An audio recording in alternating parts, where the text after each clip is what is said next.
still make mistakes. I still, but like you said, it's a continuing thing. It's continuing work. I mean, I don't want to discuss it in a sense of, people's privacy and this, that, and the other thing. Mm-hmm. But I can promise you people this. One of the biggest things in a relationship, good or bad, whatever it may be, is communication. No matter what. Right. No matter what. You got to say what's bothering you. You got to say what's eating at you. How can we get through this? How can we resolve this? Sometimes it's not even a we thing. Right. I got to work on this. I'm falling short with my path or whatever it may be, which is causing me to react like this. Because in all reality, Bev, who do we hurt first? People closest to us. People we love the most. Right. Because we're comfortable doing it. Okay, like you said, a bad habit's a habit, and I mean, if we get in the habit of saying we're sorry, but we don't follow that up with action, I mean, where are we going to be with that? I love what you're saying there as far as being able to the why. When I'm training, I teach. Would you buy from yourself? Would you write me a check for the product we're trying to sell today? Would you hire you? Would you hire you? Would you pay, a salary? Would you invest in training you? And if the answer to those questions are not yes, then you need to figure out why not. And you need to figure out, and I would say the same thing that you're saying, would I want to be around me? Would I want to hear the things I'm saying? Would I say those things to me and expect a positive reaction? Because if the answer is no, then why would we do that to someone else? And so, right.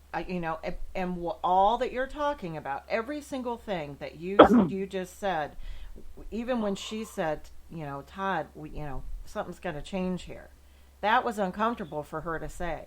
We have to step out of our comfort zones to get to the greater good. It's not, and I think, me personally, as we lead into the close here, and I'm going to have you, I'll turn it over to you for a couple of closing statements as well. That's what I think in at first blush statement of mine, that's what I think is going wrong out there. Everybody's doing what feels good to them, what's comfortable for them, without thinking about the results of what it could do to others. We are in a me society, and it's sad. I want to change it. I want to change it. I want to be a part of the process where I'm saying things that are uncomfortable for me. You hear me fix every time I say something about God. Do you hear that, Todd? Mm-hmm. The reason why I do that is I don't do it because I'm ashamed of my relationship with God, and that I would love for others to have a relationship with God as well. I do that for the sole purpose of stop thinking it's you and that you are in charge and that you are the end all be all.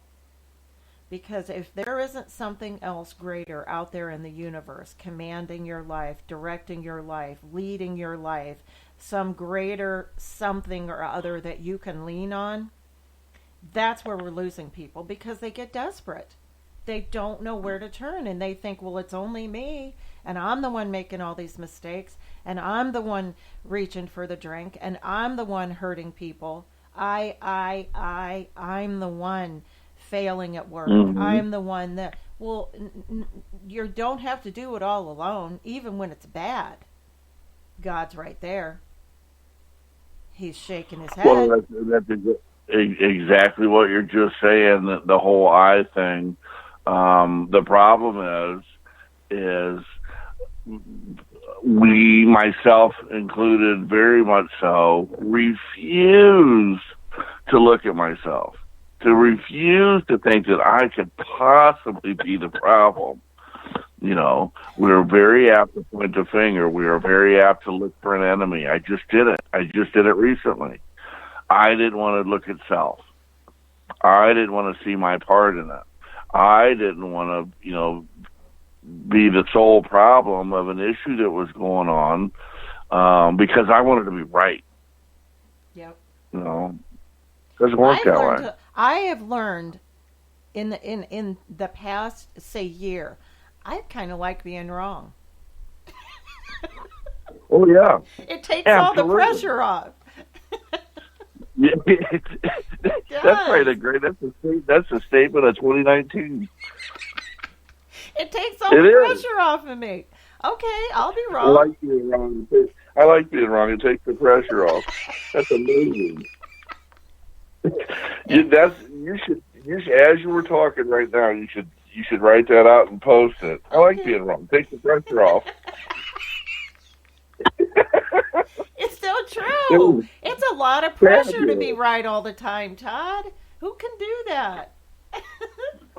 But I'm serious. It's like people would be trying it, and it's like, okay. That's going to be my slogan for this year. Todd. You got it. It's so true, though. It's part of that humble thing that you're talking about. Here's what I get excited about is that someone like yourself, and I know that there are others like us out there, someone like yourself who literally, people say you had a broken heart, literally was broken to pieces like Humpty Dumpty. And instead of addiction potential, we know that because of medications, instead of self-pity, which I'm sure you can fall into, it's healthy once in a while. If nobody else is going to care about me, I will. Right. So I know that those are all places you can fall, but you choose not to. And instead, you've completely turned it around, and you do work with, the folks at Hope United, and you are helping out in going and speaking at these engagements to help out these young kids and or what. That's what I'm talking about. God, literally used yesterday's show, used the broken. He took Todd, patched him up, put him back together again, gave him a shove. The other one I posted the other day, God said, just wipe your face off, get back out there. I mean, it's true. And and you were talking about, oh my God, you were talking about your toe and making it go out there. In my little ankle fracture world, that same thing was happening to me. I was walking a little bit like Fred Sanford. Instead of pushing my foot, instead of pushing my foot, and making that, because it'll get stiff, and he told me it would. He said it's not going to be comfortable. It's gonna, and he goes, but you're not going to re-break your leg, Bev. You're not going to fracture your ankle by doing the exercises I'm telling you to, but you have to do it. And I would have rather just clubbed around because I wanted to walk faster. It's just like you said. You should see me at work. I've got stairs, and I'm hanging on to the side, taking the, so I don't fall, because I have such a fear of falling. I can take the stairs up without holding on, but down the stairs. So I'm taking 1, 1, 1, 1. There's no 1, 2. I'm like 1, 1, 1, and I got to get to 1, 2, Todd. I'm scared. Hello. Well, here we did it again. Thank you so much. I appreciate all of your insight. Hey, everybody, this is Todd. This is Tuesdays with Todd. We are looking at June 11th, hopefully all day. And my name is Bev. This is the Bev D Show. We're talking about fear and being uncomfortable, right, Todd? And doing it anyway. It's called courage. Yes, ma'am.